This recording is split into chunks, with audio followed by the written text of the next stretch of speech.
शीतला सप्तमी की कथा। पौराणिक कथा के अनुसार एक राज्य में एक राजा था। उसके एक लौता पुत्र था। उसको शीतला यानी चेचक निकली थी। उस राज्य में एक काची पुत्र को भी चेचक निकली थी। काची परिवार बेहद गरीब था, पर भगवती का उपासक था। वह बीमारी के दौरान पूजा पाठ के नियमों का अच्छे से निभाता था। उसके घर में साफ सफाई का विशेष ध्यान रखा जाता था। विधिवत रूप से भगवती की पूजा भी होती थी। उस घर में नमक खाने पर पाबंदी थी। यहाँ तक कि सब्जी में छोंक भी नहीं लगता था, ना ही ज्यादा तली भुनी चीजें खाता था। काची गर्म वस्तु का सेवन स्वयं भी करता था, ना किसी और को करने देता था।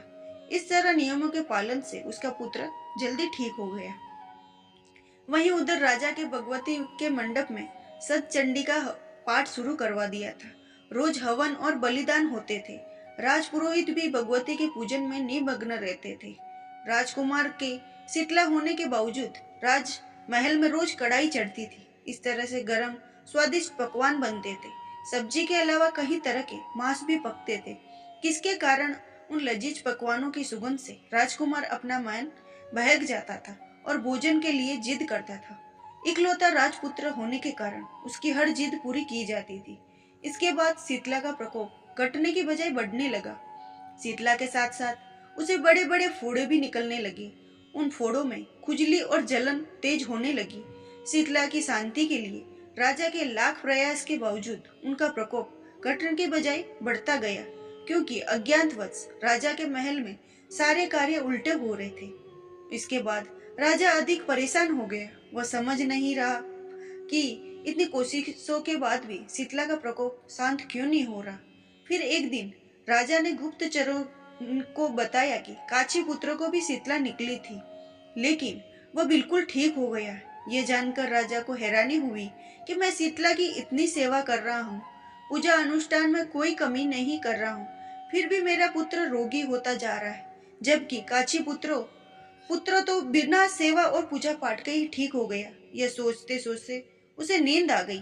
तभी स्वस्थ वस्त्र धारिणी भगवती ने राजा के स्वप्न में दर्शन देकर कहा, हे राजन, मैं तुम्हारी सेवा से प्रसन्न हूँ, इसीलिए तुम्हारा पुत्र अभी जीवित है। इसके ठीक न होने का कारण यह भी है कि तुमने शीतला के समय पालन करने वाले नियमों का उल्लंघन किया है। तुम्हें इस हालत में नमक पर पाबंदी लगानी चाहिए। नमक से रोगी के फोड़ों में खुजली बढ़ जाती है। बिना छोंक वाली सब्जियों का सेवन करना चाहिए, क्योंकि छोंक के गंध से रोगी का मन ललचाता है। इसके अलावा रोगी के पास किसी को आना जाना नहीं चाहिए, इससे रोगों का संक्रमण फैलता है। अंत इन नियमों का पालन करोगे, तुम्हारा पुत्र अवश्य ठीक हो जाएगा। विधि समझाकर देवी अंतर ध्यान हो गई। सुबह उठते ही राजा ने देवी की आज्ञा के अनुसार सभी नियमों का पालन शुरू कर दिया। इससे राजकुमार की सेहत में भी सुधार नजर आया। वह अंततः ठीक हो गया। शीतला माता की पूजा के अलावा इस दिन भगवान श्री कृष्ण और माता देवकी की विधिवत रूप से पूजन करने, मध्यकाल में सात्विक चीजों को भोग लगाने की मान्यता है। इस तरह पूजन और कथा का वाचन पुण्य की प्राप्ति और कष्टों का निवारण होता है। जय शीतला माता।